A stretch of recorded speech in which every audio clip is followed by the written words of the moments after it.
नमस्कार मित्रांनो, ठरलं तर मग या मालिकेच्या आजच्या भागात आता प्रियाने खूप कांड केलेले आहे. तरीही प्रियाच्या बाबतीत एक गोष्ट अशी घडणार आहे, तिने कितीही अर्जुनला अडकवण्याचा प्रयत्न केला तरीही ती खोटारडी आहे आणि ती यामध्ये स्वतःच अडकली जाणार आहे. कारण तिने दुसऱ्यांसाठी जरी सापळा रचलेला असला तरीही त्यामध्ये ती अडकली जाणार आणि तिची वाट लागणार आहे. हे सगळं कशा पद्धतीने होणार आहे ते आपण आपल्या आजच्या या व्हिडिओमध्ये पाहणार आहोत. त्यासाठी व्हिडिओ शेवटपर्यंत पहा. त्याचबरोबर चॅनलवरती नवीन असाल तर चॅनलला नक्की सबस्क्राईब करा. तर इकडे अधिराज प्रियाला बोलत असतो. प्रियाला म्हणत असतो की पण नक्की प्रॉब्लेम काय येतोय, ह्या सगळ्या गोष्टी काय आहेत असं अधिराज तिला विचारत असतो. तेव्हा मात्र प्रिया म्हणत असते की अरे कसं सांगणार होते ना, माझं लग्न झालेलं होतं म्हणून माझा नवरा खूप दारू पितो आणि त्याच्या बाबतीत विचारच करू शकत नाहीये. मग तो मला मारजोड पण करतो, माझ्या बाबतीत खूप चुकीचा विचार करतो. तो म्हणून तर मी तुला सांगितलं नाहीये ना, म्हणजे संधी मिळाली की मला त्या माणसापासून ना दूर निघून जायचे आहे. तेव्हा अधिराज म्हणतो की काही हरकत नाहीये, मी आहे ना तुझ्यासोबत. ती म्हणते मी कसा डिवोर्स घेऊ सांग ना, मला आई बाबांवरती बस बनवून राहायचं नाहीये. तेव्हा मात्र अधिराज म्हणतो की असं कसं होईल, मी आहे ना तुझ्यासोबत. तू त्याला आत्ताच्या आता डिव्होर्स देऊ शकतेस कारण तो तुला त्रास देतोय ना, त्यामुळे फास्ट ट्रॅक कोर्टात तुमचा डिव्होर्स होऊन जाईल असं तो सांगतो.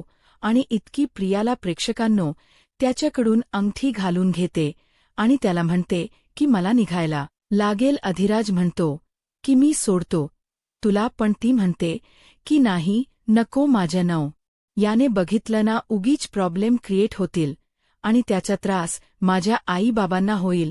अधिराज म्हणतात तो बोल, किती खोट बोलायचं आहे ना तेवढं खोट तू बोल, कारण काहीही झालं तरीही ज्या गोष्टी घडणार आहेत ना त्या गोष्टी कोणी कधीच थांबवू शकत नाही. हे मात्र तेवढंच खरं आहे. त्यामुळे ज्या पद्धतीने हे सगळं होणार आहे त्यामध्ये इकडे तू अडकलीच जाणार आहे, कारण हे सगळे पुरावे आता माझ्याकडे आहे आणि हे सगळे पुरावे मी अशा पद्धतीने समोर आणणार आहे की कळणारही नाही. इकडे सायली आणि त्याचबरोबर चैतन्य दोघंही आता पोहोचलेले असतात आणि सायलीने ठरवलेलं असत त्या पद्धतीने सायली आणि चैतन्य त्या नवनाथच्या घरी आलेले असतात. जेव्हा दरवाजा उघडा असतो त्या नवनाथच्या शेजारी एक माणूस बसलेला असतो आणि तो माणूस मात्र नवनाथला उठवण्याचा प्रयत्न करत असतो. नवनाथ बेशुद्ध पडलेला असतो. इकडे अधिराज मात्र प्रियाचा पाठलाग करत असतो. त्याच्या डोक्यात एकच सुरू आहे की ही जी प्रिया आहे हिच्या पाठलाग करून हिच काय चाललंय हे आपल्याला शोधून काढायचं आहे. हा एवढाच विचार त्याच्या डोक्यात सुरू झालेला आहे. पण तो प्रियाच्या मागे मागे जातो आणि अचानक प्रिया तिथून गायब होते. आता प्रिया किती धूर्त आहे, किती चालक आहे हे आपल्याला काही नवीन सांगायला नको आहे. प्रियाने आता पुढे जाऊन काय केले तर संतोषला फोन केलेला असतो. संतोषला फोन करून प्रियाने त्याला सांगितले की हे बघ, मी आता तुला काय सांगते तुझ्या लक्षात येते का बघ, कारण काहीही झालं तरीही आता एक गोष्ट लक्षात ठेव, ती म्हणजे तू माघारी लोणावळ्याला जायचं. तो म्हणतो की मॅडम मी कुठे जाणार, तिथले पोलीस माझ्या मागे लागलेले आहेत.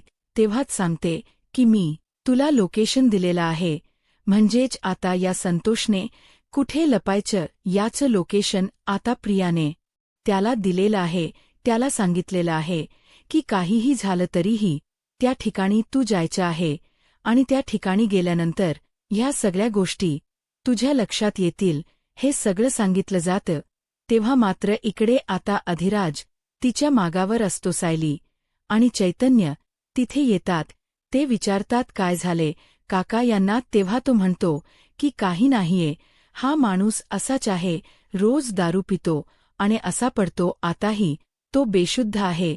तर चैतन्य म्हणतो की आपण त्यांना ना पहिलो हॉस्पिटलमध्ये घेऊन जाऊया. हे ऐकल्यानंतर सायली आणि चैतन्य आणि ते असे 3 जण मिळून त्यांना हॉस्पिटलमध्ये घेऊन जातात. इकडे घरी मात्र सगळेजण काळजी करत असतात. तर विमल सगळ्यांना म्हणत असते की थोडं थोडं खाऊन घ्या सगळ्यांनी, आणि मग सगळ्यांना जेवायला बसवत असते, सगळ्यांना सांगत असते. त्याचवेळी प्रतिमासुद्धा तिथे आलेली आहे. प्रतिमासुद्धा तेच म्हणत असते की सगळ्यांनी थोडं थोडं खाऊन घेतलं पाहिजे असं सांगितलं जातं. आणि त्याच वेळेस पूर्णाजीचा फोन येतो. कल्पनाच्या फोनवरती आता पूर्णाजीचा फोन आल्यानंतर मात्र इकडे सगळ्यांनाच आता कल्पना वगैरे सगळे जण तिथे आहे. पण त्याचबरोबर कल्पना जेव्हा म्हणते की नाही, कल्पना आता तिथे बोलू शकत नसते, कारण पूर्णाजी. त्याचबरोबर पूर्णाजीला जर कळलं तर काय होईल, अर्जुन जेलमध्ये गेलाय, हा धक्का पूर्णाईला बचणारच नाहीये असं इकडे तिला वाटत असतं. आणि म्हणून ती फोन प्रतापकडे देते. प्रताप आणि अस्मिता दोघंही पूर्णाजीशी बोलायला लागतात, कारण अर्जुनच्या बाबतीत हे सगळं झालंय. हा धक्का खूप मोठा असतो. एवढं सहजासहजी हे सगळं पटेल असं कोणालाच वाटत नसतं. पूर्णाजी मात्र म्हणत असे की कल्पना कुठे आहे, तर हे सांगू लागतात की ती किचनमध्ये काम करते, तिचे हात भरलेले आहे. पूर्णा आजी मात्र हट्टायला भेटलेले असते की नाही, मला कल्पनाशीच बोलायचे आहे असं पूर्णाजी आवर्जून सांगते. अरे द्या तिच्याकडे नेऊन. कळते का अश्विन तिथे जातो आणि म्हणतो ममाच काम झाल की मी तिला स्वतः आठवण करतोय. पूर्णाजी म्हणते की नाही, तिच्या समोर धरा तो मोबाईल, मी बोलते तिच्याशी. मग आता काही ऑप्शनच राहिलेला नाहीये, त्यामुळे बोलावं तर लागणार असतं. म्हणून इकडे पूर्णाजीशी आता कल्पना बोलायला सुरुवात करते.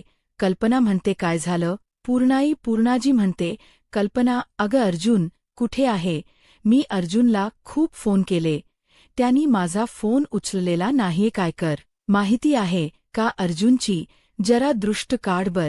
आज कल्पना म्हणते का हो पूर्णाई, काय झालं, असं काय म्हणताय तुम्ही. तेव्हा मात्र पूर्णाजी म्हणते काही नाही, मला थोडसं वाटत होत ना, म्हणून बाकी असं काही नाहीये. म्हणजे त्याच्या मागे काही असं सेपरेट कारण नाहीये, पण मला त्याची काळजी वाटते म्हणून म्हटलं. आणि त्यात तो स्वप्नात पण आलेला ना माझ्या, बाकी दुसर असं काही नाहीये. तेव्हा कल्पना म्हणते की हो काढते. इकडे सायलीला आता फोन आलेला असतो. सायली फोनवरती बोलत असते. तेवढ्यात चैतन्य म्हणतो की मी अर्जुनला फोन करून कळवतो, कारण नवनाथला उद्या कोर्टात घेऊन यायच असं नवनाथच्या सोबत जो माणूस आहे त्याला या दोघांनीही सांगितलेलं असतं. आणि तो माणूस म्हणालेला असतो की हो मी नक्की उद्या त्यांना कोर्टात घेऊन येईन. सगळी सत्य परिस्थिती सांगितलेली असते, नक्की काय झालेलं आहे या सगळ्या गोष्टी सांगितलेल्या असतात. आणि आता मात्र नवनाथला घेऊन यायला तयार झालेले असतात. इकडे तोपर्यंत अर्जुनला निरोप पोहोचलेला असतो, कारण चैतन्याने इन्स्पेक्टर सावंतांना फोन करून सांगितलेलं असत की या सगळ्या गोष्टी अशा पद्धतीने करायच्या आहेत. इन्स्पेक्टर सावंतांनी येऊन सांगितलेलं आहे की नवनाथ उद्या कोर्टात यायला तयार आहे, उद्या बघूया हिअरिंगला, अर्जुन म्हणत असतो. मग तेवढ्यातच इन्स्पेक्टर पाटकर तिथे येतात आणि म्हणू लागतात की सावंत, फक्त एकच केस आहे का अर्जुन सुभेदार, या व्यतिरिक्त दुसऱ्या केसेसच नाहीयेत का तुमच्याकडे? नाही आल्यापासून त्याच केसला बसलेला असता तुम्ही, म्हणून विचारलं. हे सगळं करा काम आणि रिपोर्टिंग करा मला, इन्स्पेक्टर सावंत हो म्हणतात. त्यानंतर इकडे अर्जुन पाहत असतो. अर्जुन म्हणतो की किती माज करायचं ना करू दे, उद्या बघूया कशा पद्धतीने याचा मास उतरायचा आहे ते. सायली आता घरी आलेली असते, देवीच्या समोर हात जोडते आणि म्हणू लागते की आजपर्यंत माझ्या नव्याने एवढ्या निरपराध लोकांना न्याय मिळवून दिलेला आहे, पण आज स्वतःवर त्या नव्यावर माझ्या वेळ आलेली आहे. देव, आजपर्यंत मी तुझी प्रार्थना केलेली आहे, कधीच तुझ्याकडे माझ्या स्वतःसाठी काहीच मी मागितलेलं नाहीये. माझी फक्त एक इच्छा आहे, तेवढी पूर्ण कर. माझ्या अर्जुन सरांना काही होऊ देऊ नकोस, त्यांना या सगळ्यातून सुखरूप बाहेर काढ. असं जेव्हा इकडे सायली बोलत असते, सायली देवाकडे प्रार्थना करत असते, त्याचवेळी अर्जुनला सुद्धा घरच्या सोबतच्या सगळ्या आठवणी आहे त्या आठवत असतात. त्यालाही वाईट वाटत असतं. आतापर्यंत जे सगळं काही झालेलं आहे त्या सगळ्या गोष्टींचा त्रास होत असतो, कारण आज त्याची काही चूक नाहीये आणि तो तिथे एकटा पडलेला आहे ही गोष्ट त्याला जाणवत असते. आणि तेव्हा मात्र अर्जुनलाही कल्पना भेटायला आलेली तो प्रसंग आठवतो. मग कल्पनाला सुद्धा आठवत असत, कल्पनाला सुद्धा वाईट वाटत असत, कल्पनालाही झोप येत नसते. रात्र ती जागी असते. इकडे अर्जुन जागा असतो. सायली अर्जुनचा खोटो हातात घेते. रूममध्ये त्याची जी पुस्तक ठेवलेली असतात ती सगळी पुस्तक पाहत असते. या सगळ्या गोष्टी जेव्हा घडत असतात तेव्हा मात्र सायलीला सुद्धा वाईट वाटत असते आणि अर्जुनची आठवण येत असते आणि म्हणत असते की अहो, मी तुम्हाला काहीच होऊ देणार नाही. आजपर्यंत फक्त आणि फक्त न्यायासाठी तुम्ही लढलेले आहात. आतापर्यंत तुम्ही एवढं सगळं लोकांसाठी केलेलं आहे असं सायली सांगत असते. तेव्हा मात्र इकडे अर्जुनला सुद्धा तेच वाटत असतं. सायलीने आता पांघरून घेतलेलं असतं. अर्जुन आता तिथे जेलमध्ये खाली झोपणार आहे, तर इकडे सायली सुद्धा खाली झोपत असते. कल्पना रात्रभर रडत असते. त्या सगळ्यांना एवढा त्रास होत असतो, पण त्या मूर्ख प्रियाला मात्र जराही काहीही वाटत नसतं. तिच्या डोक्यात मात्र एकच आहे की यांना सगळ्यांना अडकवायचं एवढाच प्लन ती करत असते. आणि त्याचबरोबर अर्जुनला सुद्धा झोप येत नसते. अर्जुनला सुद्धा काळजी वाटत असते. या सगळ्यातून मार्ग कसा काढायचा एवढाच प्रश्न आता समोर पडलेला असतो. सायली आता खाली अंतरणून टाकते आणि सायली झोपायची तयारी करत असते. त्या अंतरणावरती पडते, पण झोप काही लागत नसते. डोळ्याला डोळ लागत नसतो, कारण अर्जुनच्या आठवणी ह्या तिच्यासोबत असतात. इकडे अर्जुनचीही तीच अवस्था आहे. कल्पना आणि प्रताप दोघांचीही तीच अवस्था आहे. कधी एकदा उद्याचा दिवस उगवतोय आणि त्याचबरोबर उद्याच्या हिअरिंगला अर्जुनला आपण सोडवून आणतोय एवढंच सायलीच्या डोक्यात आहे. अर्जुनच्याही डोक्यात ते सगळं आहे, कारण प्रियाने इन्स्पेक्टर पाटेकरच्या मदतीने अर्जुनला अडकवण्यासाठी जरी प्लॅन केलेला असला तरी प्रियाच्या नाकावर टिपचून अर्जुन हा बाहेर येणार हे तेवढेच नक्की आहे. त्यानंतर आपल्याला पाहायला मिळतं की दुसऱ्या दिवशी सकाळी सगळेजण आता कोर्टात आलेले असतात. प्रियासुद्धा आलेली असते, कारण आता तिला पुढे करायची संधी मिळाली आहे, तर ती संधी कशी सोडायची त्यामुळे प्रियासुद्धा आलेली असते. आणि मग अर्जुन तिथ पिंजात उभा असतो आरोपीच्या. प्रिया म्हणते की आता कळेल काय होत्य ते, कारण काहीही झालं तरीही आरोपीच्या पिंजात उभा राहिल्यानंतर काय होत ते तुला कळेल, कारण मला तर तू फक्त आरोपीच्या पिंजात उभं केलं नाहीस, तर मला तू जेलमध्ये सुद्धा पाठवलं होतं. ॲडव्होकेट अर्जुन सुभेदार, आता बघ तुझा कसा माज उतरतोय ते, तू कधीच यातून सुटणार नाही एवढी तयारी मी केलेली आहे असं इकडे प्रिया म्हणत असते. त्यानंतर सायली त्याचबरोबर अर्जुन सगळेजण आता तिथे कोर्टात आलेले असतात. सगळेजण पाहत असतात आणि त्याचबरोबर इकडे जे साहेब आता तिथे आहे आणि या कारवाईला सुरुवात केली जाणार असते. सरकारी वकील निरंजन प्रभू तिथे असतात आणि निरंजन प्रभू आता ही केस लढण यासाठी तिथे आहे. अर्जुनला अर्जुनचा वकीलपत्र चैतन्याने कोर्टात सादर केलेलं असं अर्जुनने सांगितलेलं असतं की मी आरोपीच्या पिंज्यात आहे, तोपर्यंत माझ्या बाजूने ॲडव्होकेट चैतन्य गडकरी स्टेटमेंट देतील, त्यानंतर मी स्टेटमेंट देईल असं अर्जुनने सांगितलेलं असतं. आता सगळेजण तिथे जमलेले आहे आणि मग या कारवाईला सुरुवात होते. पहिला ओपनिंग स्टेटमेंट असं ते ओपनिंग स्टेटमेंट निरंजन प्रभू यांना द्यायला सांगितलं जातं. तेव्हा ॲडव्होकेट निरंजन प्रभू तिथे उभे राहतात आणि त्यांचे ओपनिंग स्टेटमेंट सुरू करतात. खरं तर या वकिली पेशामध्ये वकिली पेशाला काळीमाफ असणारी ही गोष्ट घडलेली आहे. ॲडव्होकेट अर्जुन सुभेदार किती नाव समजलेले वकील आहे. त्यांनी आजपर्यंत काय काय केलंय हे सगळं आपल्याला माहिती आहे, पण आज त्यांनी जी गोष्ट केलेली आहे ती खूप मोठी चुकीची गोष्ट केलेली आहे. त्यांच्यामुळे वकिली पेशाला काळीमाफ हसायची वेळ आलेली आहे, कारण लोक आपल्याकडे या नजरेने पाहत असतात न्याय देत असतो आपण त्यांना मिळवून, पण आज ॲडव्होकेट अर्जुन सुभेदार यांच्यामुळे ही गोष्ट चुकीच्या पद्धतीने समोर येत आहे, कारण ॲडव्होकेट अर्जुन सुभेदार यांनी शांता नावाच्या एका बाईचा खून केलेला आहे. ते खुनी आहेत आणि जेव्हा त्यांनी हे सगळं केलेलं होतं तेव्हा त्यांना जराही लाज वाटलेली नव्हती. त्यांनी अगदी पद्धतशीर पद्धतीने खून केलेला आहे आणि शांताची जी डेड बॉडी आहे ती गाडीत घेऊन तिची विल्हेवाट लावायला चाललेले होते, तेव्हा इन्स्पेक्टर पाटेकर यांनी त्यांना ताब्यात घेतलेला आहे. हे ऐकल्यानंतर इकडे ते खुनी आहेत असा उल्लेख केला जातो, तेव्हा चैतन्य उठतो आणि म्हणतो, ऑब्जेक्शन मिल डकेट अर्जुन सुभेदार यांच्यावरचा कोणताही गुन्हा अजून सिद्ध झालेला नाहीये. ते गुन्हेगार नाहीत, ते खुनी नाहीत. त्यामुळे ॲडव्होकेट प्रभू यांनी वारंवार त्यांचा खुनी असा उल्लेख करू नये. तेव्हा इकडे जज साहेबांना ही गोष्ट पटते आणि जज साहेबांनी सुद्धा मान्य केलेलं असतं की हो, आणि तसं सांगितलं जातं अजूनपर्यंत ॲडव्होकेट अर्जुन सुभेदार यांच्यावरचा गुन्हा सिद्ध झालेला नाही, त्यामुळे त्यांना खुनी असं बोलण्यात येऊ नये. प्रिया मात्र मजा बघत असते. तिला खूप छान वाटत असतं. तिथे एकच म्हणणं असतं, चला खायनली काहीतरी चांगलं होणार आहे, काहीतरी गोष्टी आपल्या पद्धतीने होणार आहे. हा अर्जुन सुभेदार इथून बाहेर पडणार नाही. या सगळ्या गोष्टींची तयारी आता करायला घेतलेली असते आणि मग इकडे ॲडव्होकेट प्रभू बोलायला सुरुवात करतात. ते त्यांचे स्टेटमेंट देतात. पोलीस तपासामध्ये हे स्पष्ट झालेलं आहे की हे सगळं जे काय आहे, तेव्हा मात्र इकडे ॲडव्होकेट अर्जुन सुभेदार यांनी पद्धतशीररित्या हा खून केलेला आहे. या सगळ्यामध्ये आता ॲडव्होकेट अर्जुन सुभेदार हे दोषी आहे, कारण त्यांनी फुल प्लॅनिंग केलेलं होतं.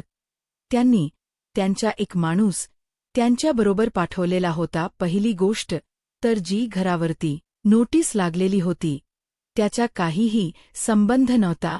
अतिक्रमणमध्ये त्यांचे घर जाणारे अशी नोटीस होती आणि त्या नोटिसीबद्दल सुद्धा ॲडव्होकेट अर्जुन सुभेदार यांनाच माहिती होत आणि त्यांच्याकडूनच ही. त्याच वेळेला आता सायली बाहेर निघालेली असताना तिला अचानक फोन आलेला असतो. तर अधिराजनेच फोन केलेला असतो आणि अधिराज साईला घडलेला प्रसंग सांगतो, म्हणजेच मी आणि ती दोघी जणी आता भेटलो होतो आणि तिला ना कॉल आला होता आणि म्हणूनच मग ती कॉल रिसीव्ह करायला माझ्यापासून बाजूला गेली होती. तिथेच मला थोडी शंका आली की नक्कीच ती कोणाला तरी भेटायला गेली असेल, म्हणूनच ना मग मी तिच्या पाठलाग करत होतो. ती रिक्षाने गेली, पण ना तिने रिक्षा एवढ्या जोरात पळवली ना की मला ती आता कुठेही दिसत नाहीये. त्यावर मात्र आता सायली म्हणत असते की अधिराज भाऊजी, मला माहिती आहे तिचे हे सगळे धंदे, ती ना बहुतेकेना या सगळ्या खुनामधून सगळ्या गोष्टी लपवायचा प्रयत्न करते. या सगळ्याच्या मागे तीच आहे, पण इथे असं दाखवते की तिच्या काहीच हात नाहीये. पण हे सगळं काही जास्त दिवस लपून राहणार नाही, हे देखील आता सायली अधिराजला सांगत असते. दुसरीकडे मात्र आता सावंत इन्स्पेक्टर जे असतात ते अर्जुनला आता सांगत असतात की तुम्ही काळजी करू नका, आपण बघूया काही यातून मार्ग निघतोय का, कारण या सगळ्या काही गोष्टी ज्या आहेत ना त्या नक्कीच व्यवस्थित होतील. आणि सावंत इन्स्पेक्टर हेही म्हणतात की गेले आहेत सायली आणि त्याचसोबत चैतन्य शांताच्या नव्याकडे. मग तेवढ्यातच ना आता तिथे पाटकन इन्स्पेक्टर आलेला असतो आणि सावंत यांना म्हणतो की काय तुम्हाला बाकी इतर काही काम नाहीयेत का, बाकी सुद्धा इतर कामांकडे लक्ष द्या, फक्त एकच काम आपल्याला घेऊन बसायचं नाहीये. असंही म्हणून आता बाकी कामांची यादी त्यांच्याकडे दिली जाते. ती फाईल जेव्हा आता सावंत इन्स्पेक्टरकडे सोपवली जाते ना तेव्हा मात्र तिकडून त्यांना आता जावंच लागतं. इकडे आता अर्जुन जो आहे तो सावंत इन्स्पेक्टर म्हणतो की काळजी करू नका, मी आहे, ओके, तुम्ही काम करा, कारण आता मुद्दामूनच पाटकरने हे सगळं काही घडवून आणलेलं होतं. कारण त्याला ना इन्स्पेक्टर सावंत आणि अर्जुन हे गप्पा मारतायत, पुढे काही डिस्कशन करतायत, या सगळ्या गोष्टी नको होत्या. दुसरीकडे आता इकडे सायली जी आहे ती आता घरात येऊन देवीसमोर उभी असते आणि ती आता प्रार्थना करत असते की काही झालं तरी यांची निर्दोष सुटका व्हायला हवी. देवी आई, तुला तर चांगलंच माहिती आहे की या सख्यामध्ये यांची काही चूक नाहीये, तरीसुद्धा त्यांना अडकवलं जातंय. पण मला माहिती आहे ना, आता अर्जुनची काळजी वाटत असते. तीही विचार करत असते की तेही खाली झोपले असतील तर मी बेडवर झोपणार नाही. गोष्ट शांता यांना कळलेली होती. दुसरी गोष्ट म्हणजे शांता यांना त्यांनी एका ठिकाणी नेऊन ठेवलेलं होतं आणि प्रत्येक वेळेस त्यांनी शांताच्या कॉन्टॅक्टमध्ये होते. आता चैतन्याला कळतच नाहीये. फुल प्लॅनिंगनुसार हे सगळं सांगितलं जातं चैतन्याला. अर्जुन म्हणत असतो, बोल चैतन्य. चैतन्याला कळत नसतं की अर्जुनवर असे आरोप केले जात असतात की अर्जुन हा चुकीचा आहे, कारण शांताची बाई आहे ती चांगलं काम करत नव्हती. लहान मुलांना पकडायची आणि त्यांना सिग्नलला भीक मागायला लावायची, हे काम ती करत होती हे सांगितलं जातं. चैतन्य मात्र शांतच झालेलं असत. त्याला कळत नाहीये की आता करायचं काय बोलायचं. तर चैतन्य तसाच बसलेला असतो. तर प्रेक्षकांनो, उद्याच्या भागामध्ये आपल्याला पाहायला मिळतं की महिप्त आणि नागराज या दोघांच प्लॅनिंग चाललेलं असतं. महिप्त म्हणत असतो, जर मला इथून बाहेर पडता नाही आलं तर तू इथून पळून जायचं, एवढं लक्षात ठेव. हे सगळं ठरलेलं असतं. इकडे जयेशला आता पोलीस स्टेशन मध्ये आणलेलं असतं आणि इकडे या इन्स्पेक्टर पाटकरची सुद्धा वाट लागलेली आहे, कारण ही केस आता इन्स्पेक्टर सावंत यांच्याकडे आलेली आहे. आणि मग जयेशने अंधारात त्या माणसाला पाहिले. त्याच वर्णन करायला सुरुवात केलेली असते. जे स्केच तयार होतं ते स्केच असत ते संतोषच असतं. तेव्हा हा गुन्हेगार, हा हल्लेखोर संतोष लांडगे आहे असं जयेशने सांगितल्यानंतर आता सगळ्यांनाच तिथे धक्का बसलेला असतो. तो लवकरच ताब्यात घ्यायचा आहे लोणावळा पोलीस स्टेशनला. त्याला आता ताब्यात घेतलेलं असत. इकडे अर्जुन, सायली आणि चैतन्य बोलत असतात, अशी कोणीतरी व्यक्ती लोणावळ्याला जाणारी पाहिजे. आणि त्याचवेळी हे सगळं जेव्हा घडत असतं तेव्हा मात्र ती व्यक्ती आपल्या चांगली संपर्कातली पाहिजे, धाडसी पाहिजे, कारण त्या माणसाकडून हे सत्य वधवून घ्यायचे आहे. तेव्हा सायली, अर्जुन आणि चैतन्य तिघांच्या तोंडून एकावेळी एकच वाक्य येतं आणि त्याचबरोबर ते वाक्य असतं आणि ते नाव असं, ते म्हणजे ॲडव्होकेट ऊर्जा शिंदे. आणि त्याचबरोबर ॲडव्होकेट ऊर्जा शिंदे तीच हे काम करू शकते. आणि आता ऊर्जा आहे ती हजर झालेली ऊर्जा लोणावळ्याला जाणार आणि त्याचबरोबर लोणावळ्यावरून ती ही सगळी माहिती घेणार. आणि मग आता अर्जुनच्या बाबतीत एक मोठं सत्य समोर येणार, कारण या सगळ्यामागची खरी सूत्रधार ही प्रिय असल्याच समोर येणार. आता पुढे काय होईल हे पाहायला आत्ताच माझा महाराष्ट्र या यूट्यूब चॅनलला सबस्क्राईब करा. धन्यवाद.